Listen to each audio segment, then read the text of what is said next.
চালের পায়েস করলে পুরো ঘরটা না একদম পুরো বাড়িটা একদম গন্ধ। একটা জিনিস কিনেছি আমার রান্নাঘরে, নতুন অতিথি।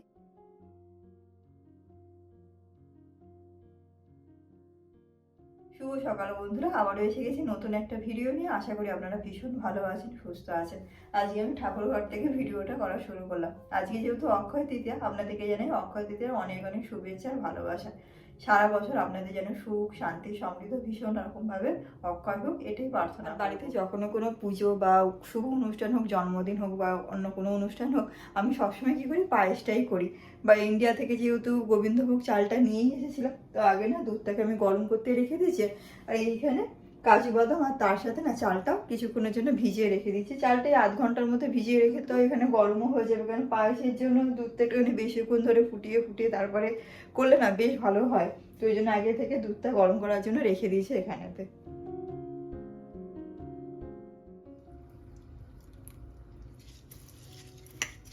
আর আজকে অনেক দিন পর না সালোয়ার পরলাম, বেশ না ভালো লাগছে। এটাই একটাই আমার কাছে পিস ছিল, মানে সালোয়ারের পিস ছিল ইন্ডিয়া থেকে যেটা এনেছিলাম। বাদ বাকি তো সবই এবারে কুর্তি নিয়ে এসেছি। আর এই সালোয়ারের পিসটা না যে বছর আমরা ইন্ডিয়াতে গেছিলাম সেই বছর এটা আমি গিফটে পেয়েছিলাম। প্রথম বছর যেহেতু গিয়েছিলাম সেরকমভাবে এটা তৈরি করেও হয়ে ওঠেনি, কারণ প্রথম বছর যেহেতু গেছি সবার বাড়িতেও যাওয়া হয়েছিল, এদিক ওদিক ঘোরাও হয়েছিল, তো মায়ের কাছে পিসটা রেখে দিয়েছিলাম। এবছরে গিয়ে এটা আগে না তৈরি করতে দিয়েছিলাম। আমি জানি যদি মানে তৈরি করতে দিতে একটুখানি এদিক ওদিক দেরি হয়ে যায় তাহলে আমি এটা নিয়ে আসতে পারবো না, সেই জন্য এবারে আগে গিয়ে তৈরি করতে দিয়েছি। ভালো মানে রেট আছে, আর তার সাথে একটুখানি ব্ল্যাকও আছে। আর ওড়নাটা না বেশ বড় আছে, কিন্তু এরকম কলকা কলকা ডিজাইন আছে, তো বেশ ভালো লাগছে। তৃতীয় আছে তো ভালো না এটা আজকে পরি। সেরকম ঠান্ডাও নেই যে বাড়িতে সোয়েটার পরতে হয় বা কোনো কিছু, তো আজকে ভালো এই নতুন একটা যেহেতু চুড়িদার আছে বা সালোয়ার আছে, সেটাই আজকে বঞ্চ করি। পর হয়ে যাবে, কারণ আবার তো এই 3-4 মাস পর আর তো তখন আর পড়তে পারবো না, আজকাল আজকাল করতে করতে, তো এই জন্য ভালো আজকে এই চুড়িদারটা পরে নিই। পায়েসের জন্য এখানে নিয়েছি 1/2 লিটারের মতো দুধ, তার সাথে নিয়েছি 1/4 কাপ গোবিন্দভোগ চাল, 2 চামচ গুঁড়ো দুধ। সব কিছু দিয়ে প্রথমে 80% মতো চালটাকে ফুটিয়ে নিয়েছি, এরপর দিয়ে দিয়েছি 1/4 কাপ চিনি। চালের পরিমাণ যতটুকু নিয়েছি সেই পরিমাণে আমি এখানে চিনিটা ব্যবহার করেছি। গোবিন্দভোগ চাল দিয়ে কোনো কিছু করলে, বিশেষ করে পায়েসটা করলে এত সুন্দর একটা গন্ধ হয়ে যায় পুরো ঘরটা, বেশ না ভালো লাগে। 1 বছরের বেশি হয়ে গেছে চালটা আমরা এনেছিলাম ইন্ডিয়া থেকে, বেশ গন্ধটা না বেশ ভালোই আছে। মানে রান্না করার সাথে সাথেই না পুরো জায়গাটা মানে পুরো ঘরটা, রান্নাঘরটা খুব সুন্দর একটা না গন্ধে ভরে যায়।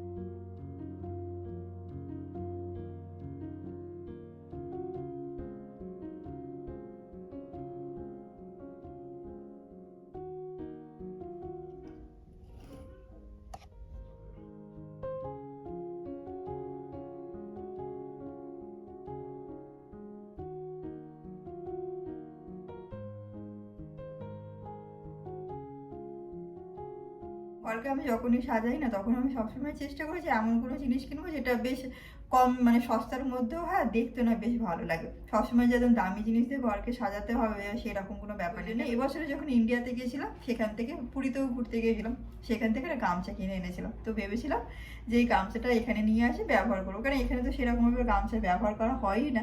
তো এটা না দেখতে এত কালারটা, আর যেহেতু কটনের, তো এটা যদি ব্যবহার করি না বারবার সেই কুঁচকে যাবে, সেটাকে আয়রনও করতে হবে, তো সেই কারণে এটাকে না রেখেই দিয়েছিলাম। এখন কি করি, এটাকে টেবিল ম্যাট হিসেবে ব্যবহার করি। কালারটাও বেশ দেখতে ভালো লাগে, আর যে কোনো জায়গায় পাতলেও এটা টেবিল ম্যাটের মতোই দেখতে লাগে, তো সেই কারণে এটাকে আর মানে গামছা হিসেবে না ব্যবহার করে টেবিল ম্যাট হিসেবে ব্যবহার করি এখন।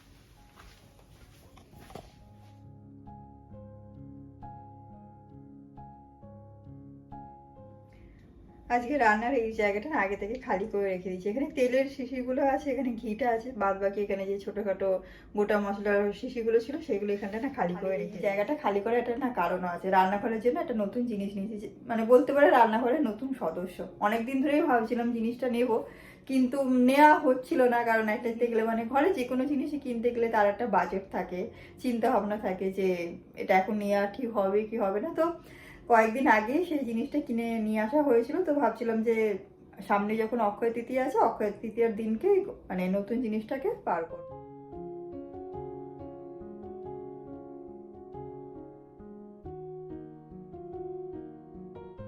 এরকম দুটো না কাঁচের জার ছিল, বেশ ভারী জারগুলো, তো এটা রেখে দিয়েছিলাম ধুয়ে। তো আজকে ভাবলাম এই দুটো না ব্যবহার করি।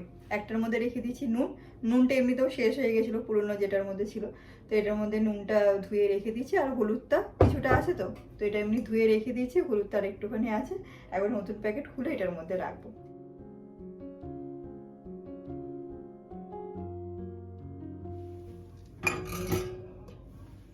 আর আমার কাছে না এরকম দুটো কাঁচের শিশি ছিল, দুটোই না এয়ারটাইট, অনেক শখ করেই না কিনেছিলাম, কিন্তু ব্যবহার করা হচ্ছিল না সেরকমভাবে। তো এই দুটোর মধ্যে আজকে না ড্রাই ফ্রুট রেখে দিয়েছি, যেহেতু ট্রান্সপারেন্ট, দুটোতে বোঝাই যাবে কোনটার মধ্যে কোন জিনিসটা আছে, আর কাউন্টার টপটাও দেখতেও ভালো লাগবে। রাখার জন্য যে অর্গানাইজারগুলো এই যে এরকম বেরিয়েছে, সেলফ অ্যাডহেসিভ, কোনো রকম ড্রিলও করতে হয় না, যে কোনো জায়গায় নিজের সুবিধা মতোই না এগুলো ব্যবহার করা যায়। আর না বেশ ভালো, অ্যাডহেসিভগুলো না বেশ ভালো, কারণ আমি বাথরুমের জন্য কয়েকটা জিনিস কিনেছি, তো সেগুলো ব্যবহার করছি। অ্যাডহেসিভগুলো কিন্তু একদমই মানে বেশ শক্তপোক্তভাবেই থাকে। একটা না কিচেন টিস্যু রোল রাখার অর্গানাইজার আছে, এটাও বেশ ভালো, যেমন ব্যবহার হয় সেরকমও না, কিন্তু এটা রান্নাঘরে সময় অসময় দরকার লেগেই যায়। তো কাউন্টার টপটা যাতে একটুখানি খালি খালি থাকে, আর এমন জায়গাটা হ্যাং করে রেখে দেবো যেন সেই জায়গাটা খুব একটা বিশেষ ব্যবহারও না হয়।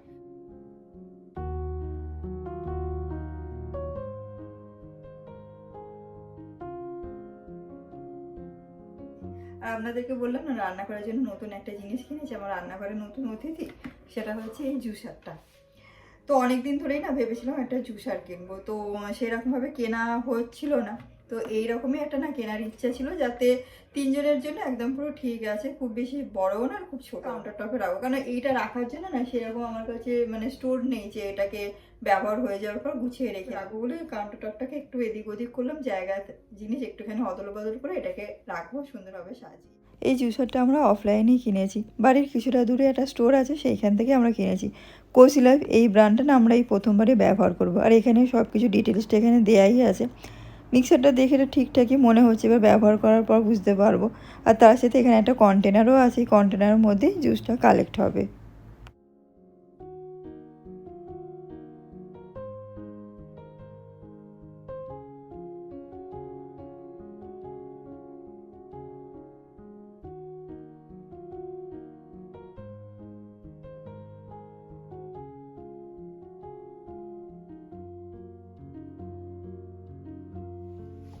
আমার কাছে না এরকম গ্লাসের ডিজাইনের একটা সেট ছিল, 6টার মধ্যেই 5টা ভেঙে গেছে, একটাই রয়ে গেছে।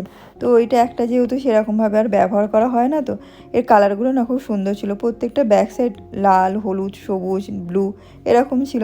তো এইটাই ভাবছি আজকে একটা ডিআইওয়াই প্লান্টার করে নেবো। আর লাকি বাম্বু গাছটা যেটার মধ্যে রেখেছি একদম না ছোট্ট হয়ে গেছে জায়গাটা, আজ গাছগুলো যেহেতু বাড়ছে, তো জায়গাটা খুব ছোট হওয়াতে সেরকমভাবে না গাছগুলো বেড়ে উঠছে না। তো এই জন্য ভাবলাম এটা একটা প্লান্টার করে নিই, দেখতেও ভীষণ ভালো লাগবে। আর কয়েকদিন আগে না এরকম সাদা পাথরগুলো কিনেছিলাম, তো এই সাদা পাথর দিয়ে কাঁচের মধ্যে রাখলে আর তার সাথে যদি লাকি বাম্বু গাছগুলো জল দিয়ে রেখে দিই, দেখতেও ভীষণ ভালো লাগবে। আর ঘরেতে একটা মানে না ব্যবহার করা জিনিস যেটা ডিআইওয়াই প্লান্টারও হয়ে যাবে।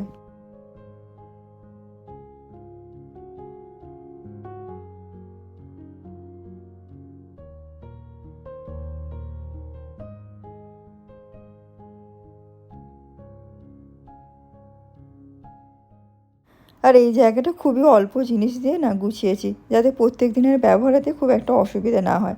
আরিকা পাম রেখেছি, তার সাথে রেখে দিয়েছি লাকি বাম্বু ট্রিটা, এখানে এয়ার পিউরিফায়ারটা সেটা তো এখানেই থাকে, তার সাথে রেখে দিয়েছি এখানে ফলের বাস্কেটটা, আর এখানে রেখে দিয়েছি মাইক্রো ওভেন। খুবই অল্প জিনিস দিয়ে জায়গাটাকে গুছিয়েছি, যাতে জায়গাটা খুব গ্যাঞ্জামও না হয় আর প্রত্যেক দিনের ব্যবহারতে অসুবিধাও না হয়। আর ফাইনালি কাউন্টার টপটা বেশ ভালো রকমভাবে সাজিয়ে নিয়েছি। চপিং বোর্ডটা রেখে দিয়েছি, তার পেছন দিকটায় রেখে দিয়েছি চপিং বোর্ডের প্রত্যেকটা ম্যাট। অর্গানাইজারের মধ্যে খুবই অল্প জিনিস রেখেছি, তার সাথে রেখে দিয়েছি একটা ফেক প্লান্ট, আর এখানে আমি যে ক্যানভাসটা কালার করেছিলাম সেটা এখানে রেখে দিয়েছি। ঘি রাখা আছে, তার সাথে রাখা আছে সিরামিকের পট, যেটার মধ্যে প্রত্যেক দিন আমি ড্রাই ফ্রুটটা ভিজিয়ে রাখি। হামানদিস্তে তার সাথে রাখা আছে অলিভওয়ালা সর্ষের তেলের জায়গা, ছোট্ট একটা জায়গার মধ্যে রেখে দিয়েছি মানি প্লান্ট। কোনটায় রেখে দিয়েছি কেটেলটা, যেটা বরাবরই একটা জায়গাতেই থাকে। আর তার ঠিক ওপরটাই রেখে দিয়েছি এই অর্গানাইজারটা সেলফ অ্যাডহেসিভে, এটা এখানে রাখা আছে। আর তার নিচেটাতেই রেখেছি জুসারটা, যেটা প্রত্যেকদিন ব্যবহারেতে বেশ সুবিধাই হবে। পাশটাতেই রেখে দিয়েছি কফি মেশিন, এখন যেহেতু গরমটা অল্প অল্প করে শুরু হয়েছে, ব্যবহারটা খুবই কম হয়, তবু এইখানটাতেই রেখে দিয়েছি। আর তার পাশটাতেই রেখে দিয়েছি কফি মেশিনের যে ট্যাবলেটগুলো হয়। আর উপরটাতে রেখে দিয়েছি একটা এরকম ফটো ফ্রেম, যেটা একটা প্রিন্ট আউট বার করে এটা রেখে দিয়েছি। আর তার সাথে রেখে দিয়েছি কিছু সাজানোর জিনিস। আর পাশটাতে রেখে দিয়েছি রুম ডিফিউজার বা এয়ার ডিফিউজারটা।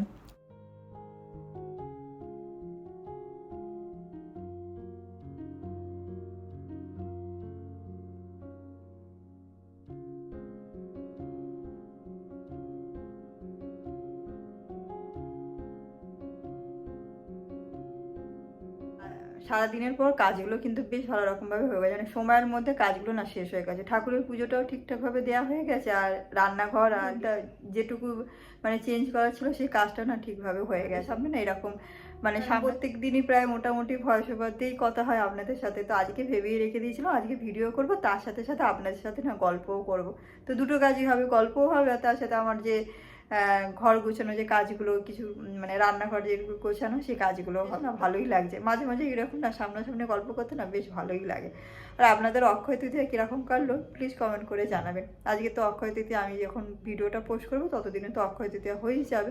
আবার আপনাদেরকে অক্ষয় তৃতীয়া অনেক অনেক শুভেচ্ছা আর অভিনন্দন। আশা করি আপনাদের অক্ষয় তৃতীয়া ভীষণ ভালো রকমভাবে কাটবে। চলুন আজকের এই ভিডিওটা আমি এইখানেই শেষ করলাম। ভিডিওটা যদি কিছুটা হলেও ভালো লেগে থাকে তো ওটা লাইক করবেন, শেয়ার করবেন, আর প্লিজ চ্যানেলটাকে সাবস্ক্রাইব করে দেবেন। আবার দেখাবে খুব তাড়াতাড়ি নতুন একটা ভিডিওতে। ভালো থাকবেন, সুস্থ থাকবেন, আনন্দ থাকবেন। টাটা।